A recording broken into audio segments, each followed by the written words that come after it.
Over 330 years ago, Bridget Bishop stood before a crowd as her life was taken. She was one of 19 individuals who faced execution, accused of the same offense, witchcraft. The Salem Witch Trials remain one of the most gripping stories from early America, but much of what we believe about them is mistaken. Despite widespread misconceptions, Bridget Bishop was not burned alive. Instead, like many others, she was hanged in plain sight of the villagers. Her death was meant to be a public spectacle.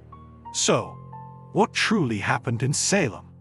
How did this small town turn so fearful and paranoid, leading to 20 deaths and a lot of ruined lives? The story begins long before the trials, with the arrival of the Puritans in the early 1600s. Fleeing religious persecution in England, the Puritans sought to establish a city upon a hill, a model Christian community built on strict adherence to their faith. They believed the Church of England was not disciplined enough and wanted to purify their practices. In 1626, they settled in Massachusetts Bay and built Salem Town, a little port city. As more people arrived, they moved inland to create Salem Village. Salem Town became a busy trade center with strong connections to other colonies. Meanwhile, Salem Village struggled with farming. This gap between the two places led to tension that played a big part in the witch trials that happened years later. By 1692, Salem Village had about 500 residents, many of whom lived difficult lives. The winters were bitterly cold, food was often scarce, and disease was a constant threat. Unlike the wealthier, trade-oriented Salem Town, Salem Village was largely made up of poor farming families who depended on their crops for survival. The community was also deeply divided. Wealthier families, like the Porters, aligned themselves with the thriving Salem Town, while the Putnam family represented the conservative farmers who wanted greater independence for Salem Village. This economic and social divide created a climate of mistrust and resentment amongst neighbors. In 1689, Reverend Samuel Parris arrived in Salem Village to serve as its minister. Being a strict Puritan, Parris preached fiery sermons about sin, morality, and the dangers of the devil. His leadership, however, was controversial. Some villagers supported him, but others, including the Porters, viewed him as divisive and overly demanding, especially after he negotiated a generous salary and sought ownership of the parsonage. Parris's arrival further exacerbated the divide between Salem Village's factions. The Putnams, who supported Parris, saw him as a defender of traditional Puritan values. The Porters, on the other hand, resisted his authority and sought to limit his influence. This rivalry between the two families would play a significant role in the events to come. Parris brought his wife, children, niece, and 2 enslaved individuals to Salem. One of them, a woman named Tituba, originally from South America or the Caribbean, soon became a central figure in the Salem Witch Trials. In the winter of 1691 to 1692, strange events began in the Parris household. 9-year-old Betty Parris and her 11-year-old cousin, Abigail Williams, started exhibiting bizarre behavior. They screamed, threw objects, hid under furniture, and barked like dogs. They complained of being pinched and pricked, though no physical marks were visible. Soon, other girls in the village, including Ann Putnam Jr., Mercy Lewis, and Mary Walcott, began showing similar symptoms. The community was at a loss. Medicine in the 17th century was primitive, and illnesses were often attributed to supernatural causes.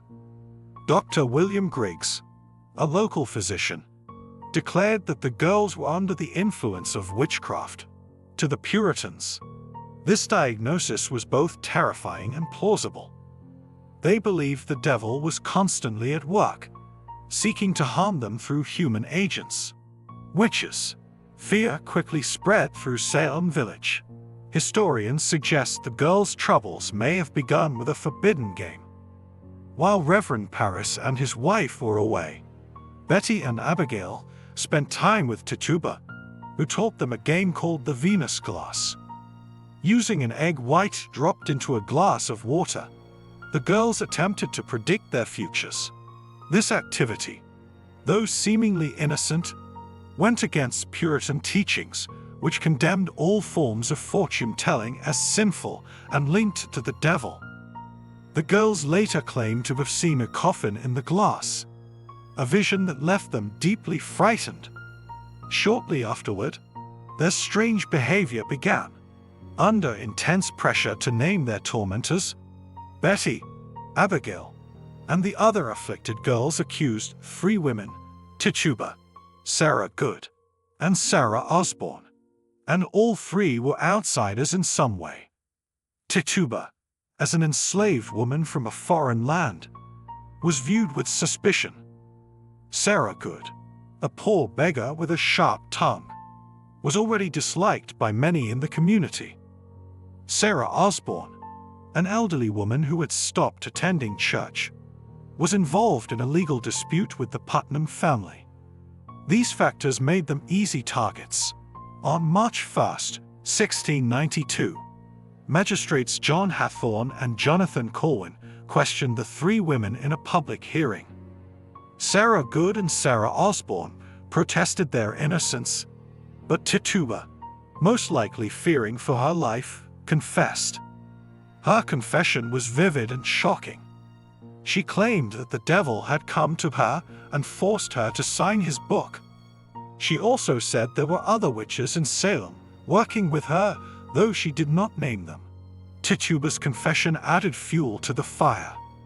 Now, the villagers believed there were witches hiding among them, and the hunt for these supposed agents of Satan intensified. As accusations mounted, the trials took on a life of their own. Respected members of the community, such as Rebecca Nurse, a kind and elderly woman, and George Burroughs, a former minister, were accused. The hysteria spread beyond Salem Village, reaching nearby towns. Neighbors, friends, and even family members accused one another, deepening the chaos. The long-standing feud between the Putnam and Porter families found new expression during the trials. The Putnams, staunch supporters of Paris, were among the most active participants. Thomas Putnam filed 12 complaints and testified against 24 individuals, while his daughter, Anne Putnam Jr., accused 48 people, nearly a quarter of all those charged, while the Porters, opposing Paris and the trials, tried to rally villagers to stop the madness. 19 of their allies were accused of witchcraft. The trials were chaotic and unjust. The accused had no legal representation, and much of the evidence relied on the dramatic testimonies of the afflicted girls. Those who confessed and named others were spared, while those who maintained their innocence were executed. Bridget Bishop was the first to be hanged on June 10, 1692. Over the next few months, 19 more people were executed. By the fall of 1692, the hysteria began to subside. Accusations had reached prominent figures, including Governor Phipps's wife.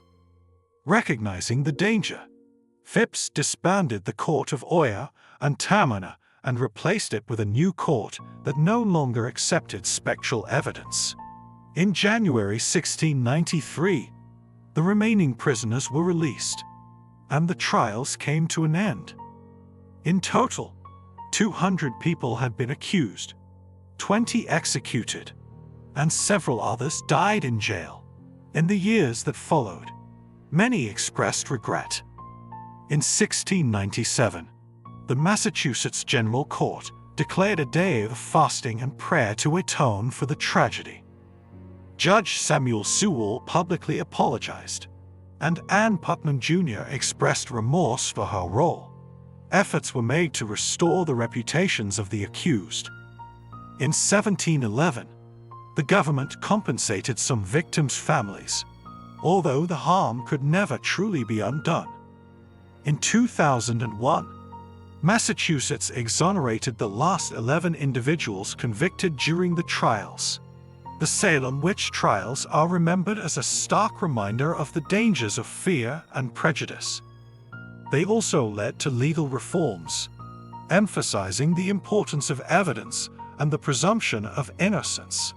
As Increase Mather wisely said, "It were better that 10 suspected witches should escape than one innocent person should be condemned." The Salem Witch Trials serve as a cautionary tale, reminding us of the devastating consequences of hysteria and the enduring need for justice and compassion. Please don't forget to like, share, and subscribe for more stories on some of history's recorded events.